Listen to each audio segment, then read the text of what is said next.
Okie dokie now.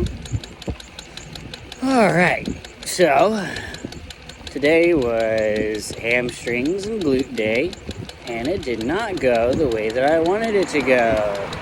I ended up having this weird feeling in my hamstring, right?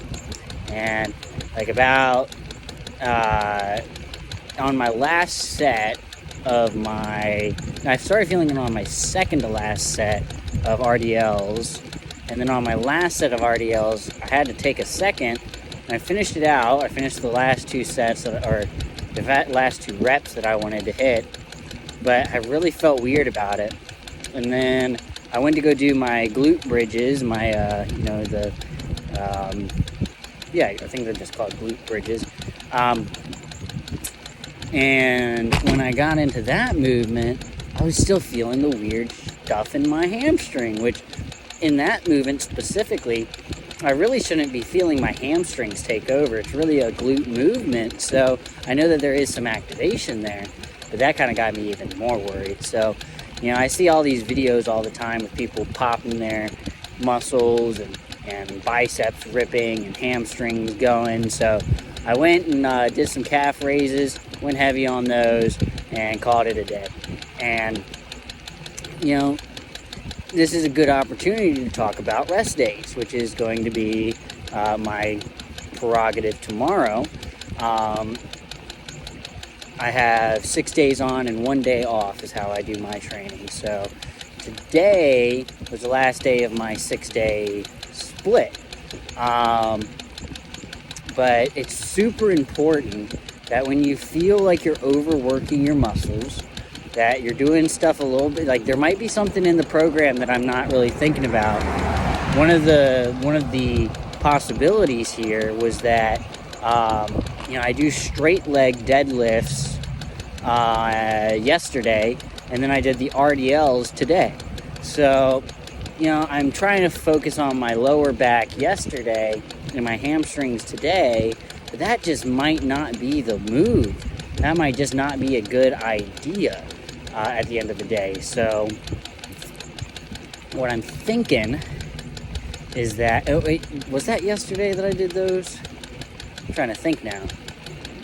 No, there was no straight leg deadlifts. That was earlier in the week, so that may not be the issue either. There's a lot that I need to consider as to why I might be overworking my hamstring, as I only hit it once a week, and when I do, I hit it hard, but I don't hit it super crazy. But today I did jump up a good 20 pounds when I maybe should have just gone up 5 or 10. So progressive overload is a thing, but you have to be smart about it, right? So, whether that's just including 1 or 2 more reps that week, whether it's including just 5 more or 10 more pounds, that's kind of where you want to be at. You don't want to be putting on 20 extra pounds to your top set. I don't think that's the prerogative that I'm looking for. I think I've been teasing myself with the amount of progress that I've been making over the past couple weeks when it's come to recomping a little bit of my muscle mass, a little bit of my strength. Each week I've been increasing by a pretty good margin of weight, but maybe I just kind of pushed it a little bit too far. I shouldn't have pushed it at the same level that I've been doing the past couple weeks. So that being said, I've been working out. That being said, let me restart that.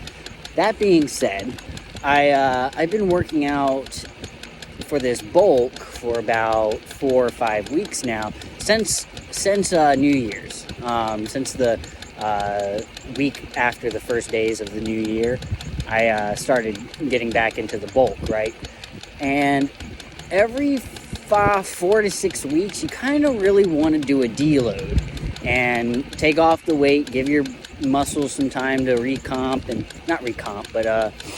recover and heal and build up, so that when you go into your next, progressive overload phase, your muscles are primed and ready to do so, and they'll last a couple more weeks. So I think that's where I'm at. I think I'm at the point where I need to back off on the weight. I need to go a little bit lighter, and I need to focus on form. I need to focus on stretch. I need to focus on all the good stuff that, I've been kind of pushing the weight a little bit recklessly as of recent. You can kind of tell that there's some videos in my previous bulk that have some beautiful form, and then now you see on some of these like hammer curls, I'm really just kind of throwing the weight around.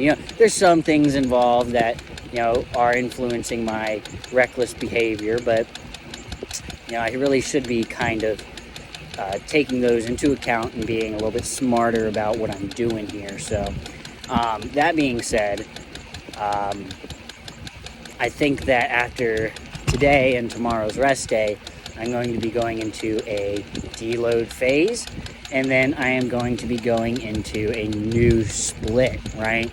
So the split that I have right now, I think is gorgeous, and I think I made a lot of progress through it and a lot of strength gains, but I really want to optimize what I'm doing. So while this split is good, and it's good probably for a lot of beginners, and it's good for a lot of people who are just getting into the gym, I think I need to start being a little bit more scientific in my approach.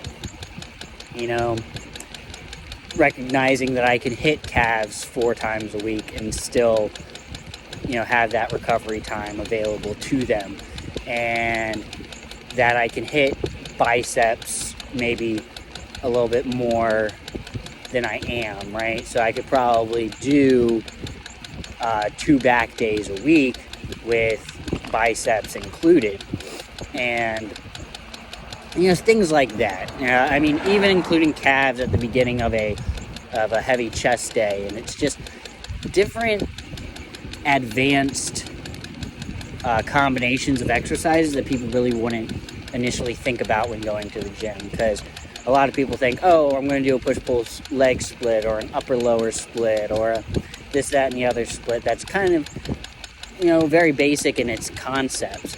Nowadays, we have a little bit more information and research available to us that shows some muscles recover faster than others, and some of those muscles are included on the days that we have, really big muscle groups. Like, lats need a lot more time to recover than, say, a tricep or a calf. So you can actually hit calves on both your chest and back days, depending on where they land in the week. So, and then of course on your leg days.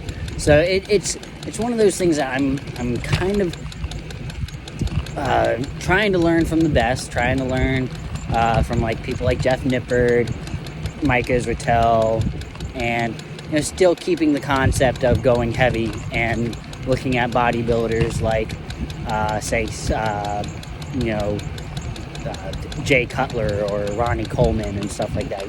The classic bodybuilders that, were on all kinds of gear, but they still had a good approach to, just lift heavy and do it smart.